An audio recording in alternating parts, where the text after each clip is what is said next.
તો સ્વાગત છે વધુ એક નવા વિડીયોની અંદર। હવે મિત્રો ચૈતર વસાવા અને સંજય વસાવાને લઈને સૌથી મોટા સમાચાર બજારની અંદર આવતા હોય છે, પરંતુ આજે તારીખ 16 અને મંગળવાર આજના મિત્રો સૌથી મોટા સમાચાર છે।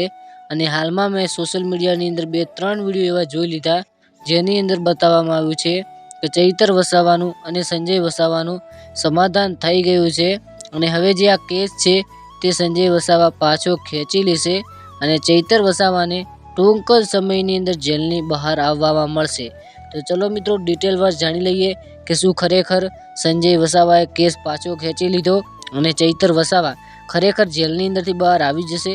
તો જી હા મિત્રો, જેલની અંદર બહાર આવવાની વાત છે આ થોડી સાચી પડી શકે છે, કારણ કે મિત્રો આગળ હું તમને જે વાત કરવાનો છું એ જાણીને તમે પણ કહેશો કે ભાઈ આ શક્ય બની શકે છે।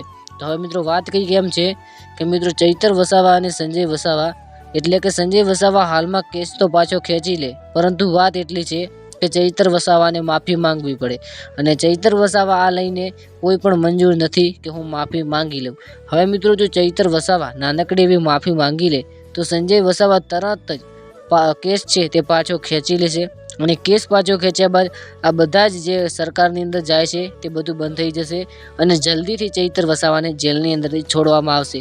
પરંતુ હવે ચૈતર વસાવાનું એવું કહેવું છે કે હું નિર્દોષ છું અને હું સાચો માણસ છું, તો માફી કેમ માગું। હવે તમારું શું કહેવું છે, ચૈતર વસાવાને માફી માંગવી જોઈએ કે નહીં?